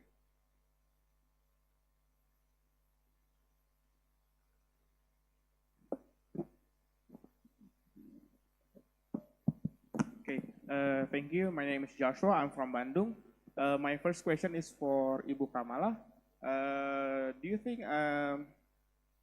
judicial activism will be increased in the future, especially if because you're mentioning about climate change and how we could integrate a non-legal aspect into that judicial activism? And the second one is for Pak Herlambang. I would like to know about social justice in relation to ecological justice, because you mentioned about intergeneration social justice. As long as I know, it's about the future generation interest based on some cases that I'm analyzing from the Netherlands, such as Urgenda and Royal Dutch Shell. It's about intergenerational equity as well. And I would like to know from Indonesian perspective, how do you integrate ecological justice and intergenerational justice? Thank you. Thank you. And then, yes, applause. And then the last from Prof. Thomas. Yes, my name is Thomas Schmitz. I'm lecturer at Fakultas Hukum UGM. First of all, thank you to all the three presenters for your very interesting and for me also sympathetic presentations. I'm just a little bit skeptic how much of your proposals will finally be implemented in politics. That may still be a quite long way. But I have a question to Ibu Kamala. You have described the modern challenger, the present challengers, quite interesting, for me convincing. You also described the need for transformation, which would need to be on two levels, on the level of society, on the root level even, but also on the international level. But your presentation is quite clearly from the modern, open-minded, rather international also perspective. What do you do with the big parts of the population which exactly resist this? We have these problems very strongly at the moment in the Western world, in Europe and in North America. For example, for the transformation you demand, we would need more and deeper international cooperation. But what is happening at the moment is exactly the opposite. And big parts of the population are against more international cooperation because they think that they don't get advantages of that. The big topic, for example, in Europe and North America at the moment is deglobalization, which would definitely be exactly the wrong way. On the root level of the society, we have big movements, maybe the strongest in North America, almost 50% of the population, but in Europe, around 25–30% of the information of the population, which resist against any transformation. They pretend that they just defend the traditional values of the country, which is always the pretext, just to keep the privileges. We have these anti-ecologist movements. We have all these kinds of conspiracy theories. In my country, Germany, for example, 25% of the population resisted the COVID-19 measures and vaccination because they believed in conspiracies. And we have anti-gender mainstreaming movements, incels, and all that. The problem is, if we want to have any transformation, we need to take these people with us. My question would be, how do you want to achieve that? Thank you. Applause for Prof. Thomas. So I think this is a very fruitful discussion reflecting from the questions and comments from the participants, and then a lot of questions, Bapak Ibu, and then maybe just like snapshots. There is about the addressats of the human rights violations, as well as how we can go with sustainable development and good governance as the solutions of social justice improvement. There is also about the judicial activism. The next, there is also about social, ecological, and intergenerational social justice. And then the last from Prof. Thomas, it is about the implemented in the politics as well as the need for transformations. Perhaps the first opportunity for Bu Kamala. Okay, thank you very much. Very interesting questions. And some of them are directed directly at for Herlambang, so I'll reserve responding to them. But I do want to just make a few comments on the issue of corporate responsibility. As you know, and in the human rights framework, as you know, there's a big debate internationally in the human rights community about who is the duty bearer in terms of corporate accountability. Is it being left in terms of the global human rights regime? Is it set up so that corporates are being positioned as the final duty bearer on the violations that occurred under their corporate realm, or should it remain in the hands of the state? And in the context of state obligation and state responsibility in the human rights framework, where the state is the center. So these are some very fundamental questions that remain unresolved, and for me it reflects, one part of our crisis now is that even the international world order, of which human rights is simply a part, is in a moment of crisis itself, trying to seeing how the system has actually failed in many circumstances, including if we see what is happening in Ukraine. The UN Security Council is set up with vetoes that basically made it impossible for the system, the global world order, to prevent that kind of attack. But anyway, so it is, all of my answers will come to one same conclusion that I think is an important conclusion for us to take note, is that we truly are in a unique historical moment where the systems that we have set up since the Second World War is now very fragile and in question, challenged by the very countries that first led their establishment.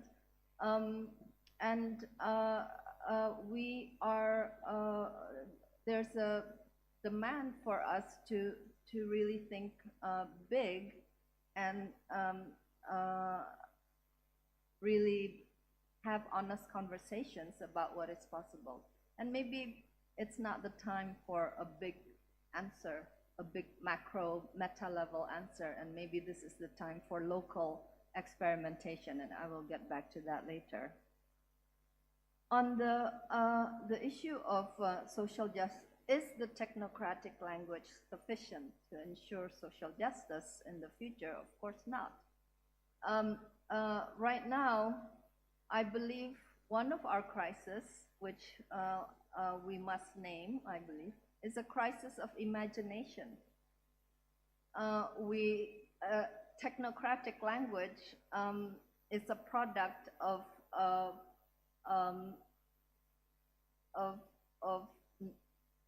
is an indication that we do not have a new language that can answer, that can respond to the current situation and what's being called upon from us. For sure, I mean, in my presentation, the SDGs, you can see now 2030, which was the year that all of those goals would have been achieved by every country in the world. Now we are talking about a polycrisis at the global level that puts our whole humanity's future in jeopardy. So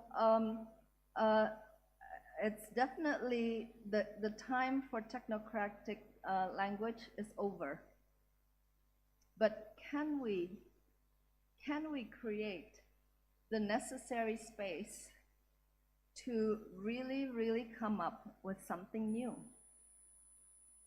That is a big question when everything is contested now, and I think that's the challenge, and that's the challenge I would like to leave with you as students of the top law school in the country here in this room. Judicial activism, will it increase? It can, but it will only increase if there's genuine cultural change in society. People who have been elected or appointed into positions in the judiciary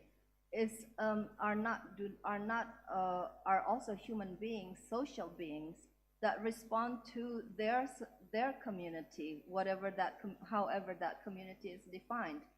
Their courage and capacity to be judicial activists within their sector is shaped by whether there is new consensus in society that they are willing to be part of to move forward. So there's no shortcut now. There's no easy solution. There's no one answer to something. We really do have to sit together and find what kind of future we want and make the fundamental changes that is required. So lastly, how is it possible? Well, I have because what you're saying, Thomas, is that it's not just the crisis, and we are undergoing a cultural war. Each context are facing a culture, and I do believe it's not just a political issue, it's a cultural issue that we are in. It's a civilizational issue that we are facing, and each context will be fighting the war on different terms, but it's still, the nature of it is that. But I want to give an example, and I'll close with this, from Indonesia, of how it is possible to seed change, transformative change, from the grassroots and from the core of traditional society. And this is the experience of the Congress of Women Ulama in Indonesia. These are women religious leaders, Islamic religious leaders who are leaders in their community, who have been marginalized for all time. But we, women ulama, not just women, but also men who believe in equality and justice between men and women within the Islamic paradigm. This is a movement. The Congress of Women Ulama of Indonesia calls their movement a social movement, an intellectual movement, a spiritual movement, all together. And it has really opened debate and conversations at the grassroots level about a different kind of Islam and a different kind of Islamic civilization, not just for Indonesia, but for the world. And this Congress have convened twice. It produces fatwa, and the fatwa has to do with eliminating sexual violence, eliminating child marriage. It is also talking about one of the fatwas in 2017 was about addressing ecological degradation due to social injustice. It is all in the language of religion, but it is a coalition with the women's movement that is beyond the Islamic community. And it is making major changes, including and allowing the bill, and now already the law on sexual violence, to be passed, because the opposition to that bill was stated, the political mobilization against that bill was carried out within the framework of religion, within the framework of Islam. So actually our whole nation and all women who will benefit from this law owe gratitude to the women ulama who was able to present an alternative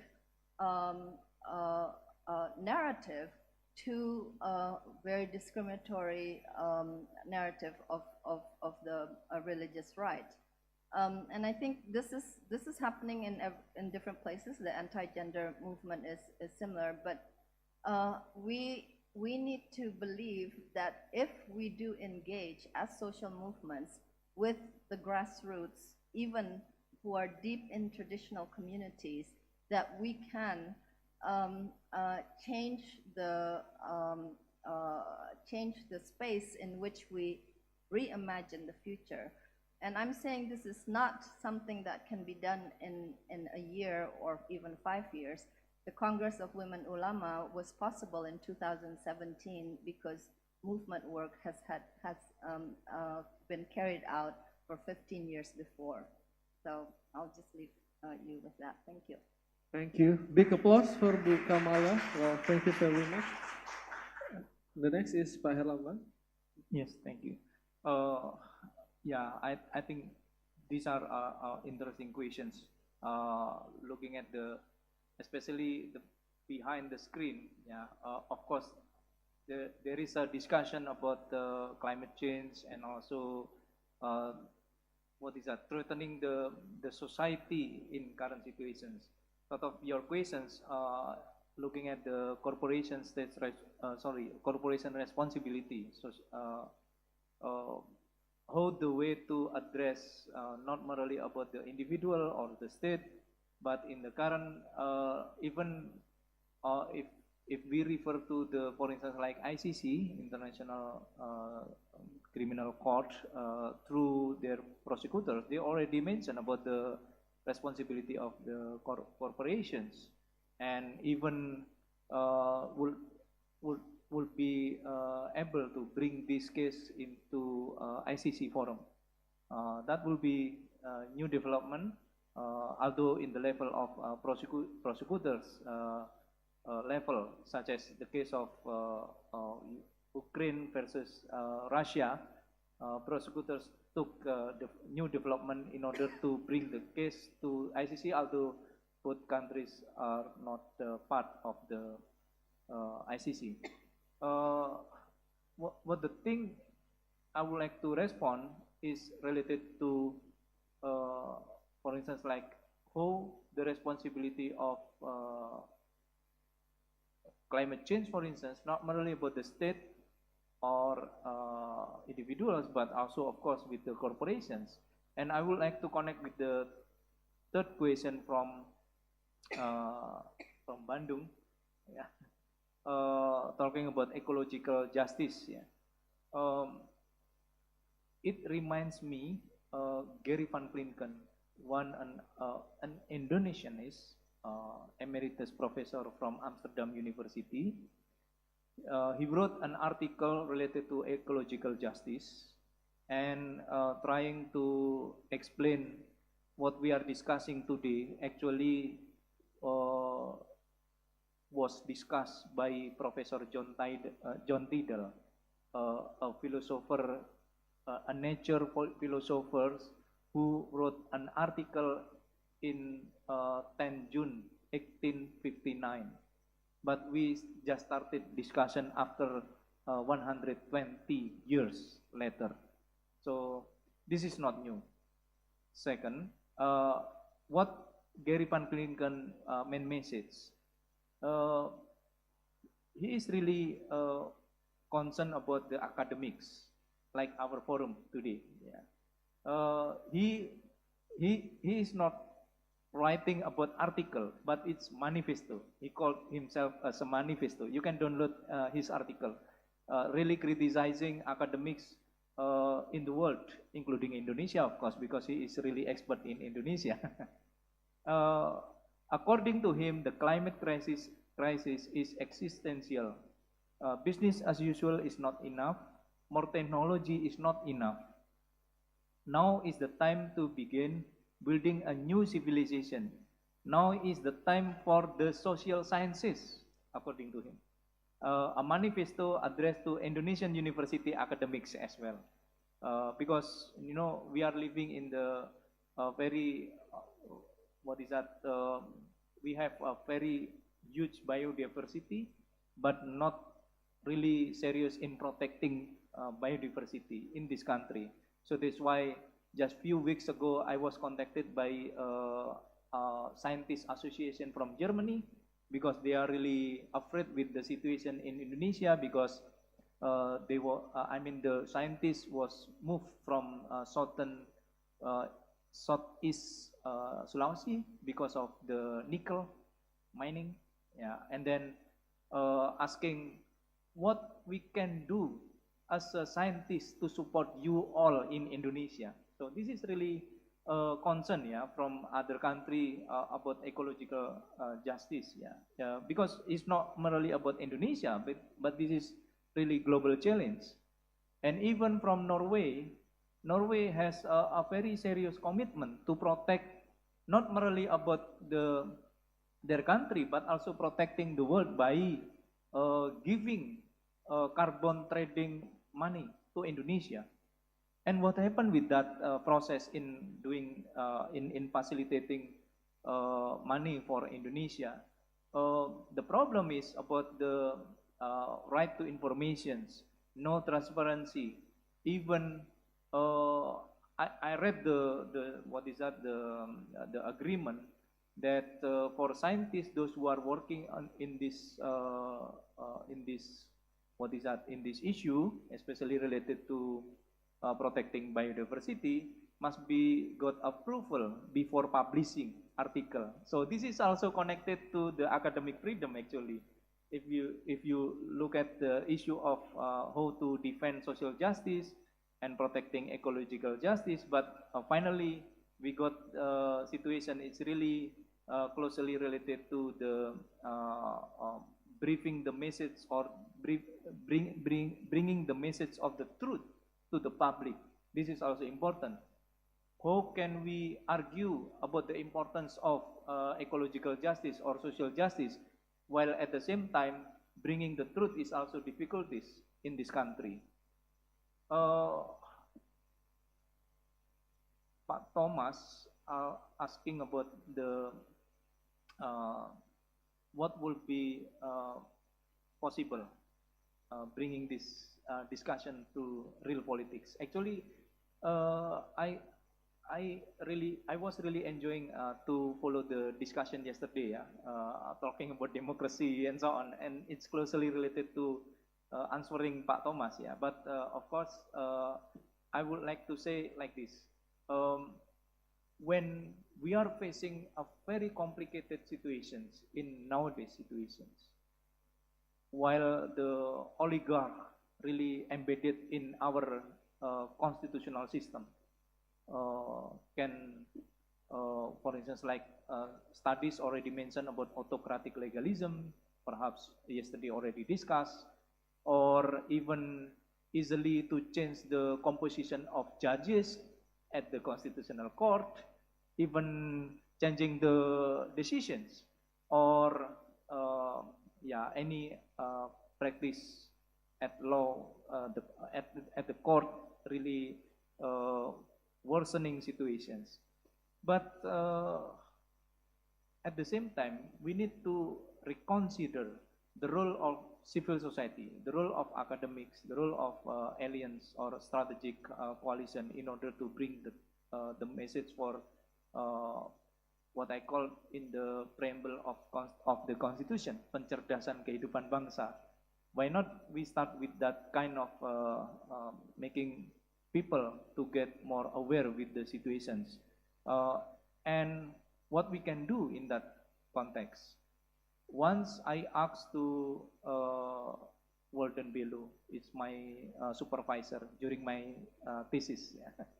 I asked him, it's really complicated. We are facing democracy decline. We are facing sort of like neoliberal paradigm in the policies and so on.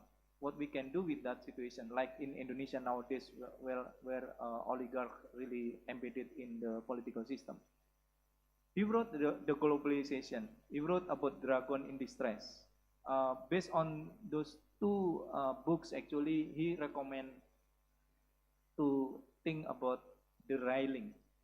Derailing is the way to not just facing the issue by putting ourselves in a very risk or very difficult situations. Really, it is not possible, but really to find the way to derail. I have no idea. Making, if you go to the Stasiun Tugu, yeah, you know, the train officer will to drive the rail, yeah. So, and then if the train will go like this, and then because of making a move the rail, then goes like this. So what we can do is trying to making the railing process. And what will be in real politics? Of course, we have to bring the counter discourse, alternatives, which is of course making a meaningful or significant change for the policies. Of course, it's not easy, but we should believe in that. Thank you. Big applause for Pak Herlambang. So thank you very much for all of our speakers. So this is the end of our plenary sessions. And then to conclude, let's say, I would say that this pandemic era has generated inequality, inequity, and justice, both in global and local area, and then it generates global polycrisis. So I think the commitment that we need to strengthen is in the creations of universal social protections, transitions on social reproduction through law and then culture, and then the last is to alternative policy on land reform area by strong support from democratic government. So I think this is the last of sessions today. And then I say thank you very much for all participants and the speakers, and then good afternoon. Thank you.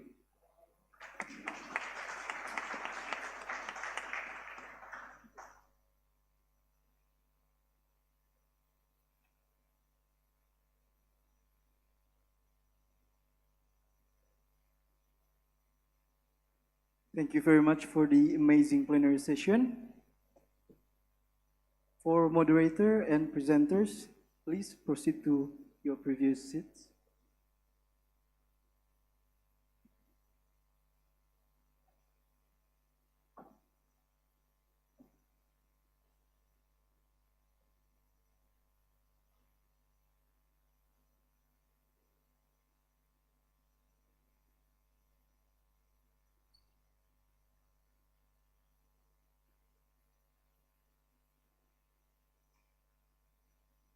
So moving on to our next agenda, there will be a delivery of award plaques and certificates by Dr. Mr. Yance Arizona, SHMH, MA, to Mrs. Kamala Chandra Kirana, MA. Please proceed to the stage.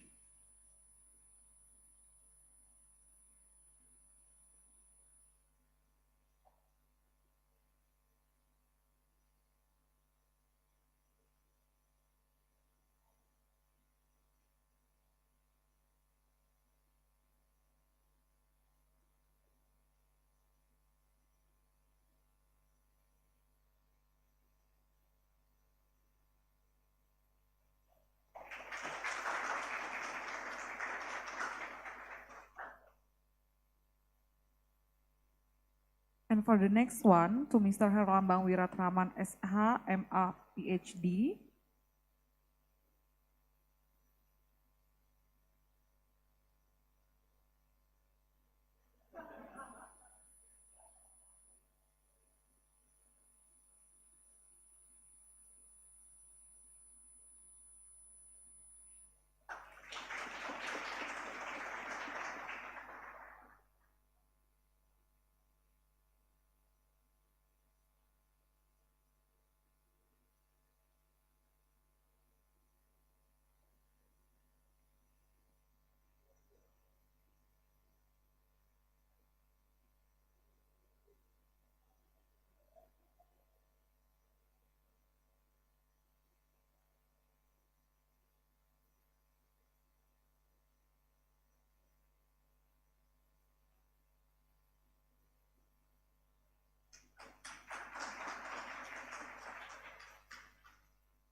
Moving on to our last agenda, which is closing.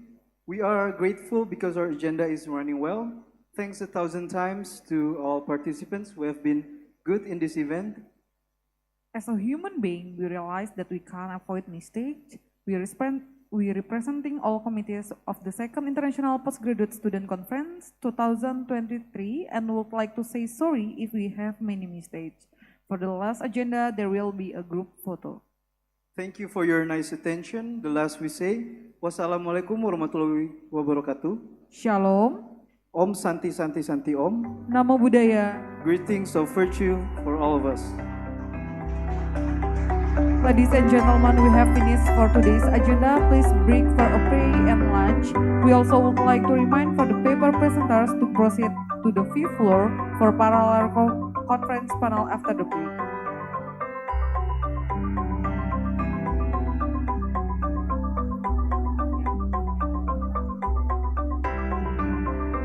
Okay, attention please for all participants. Today we have three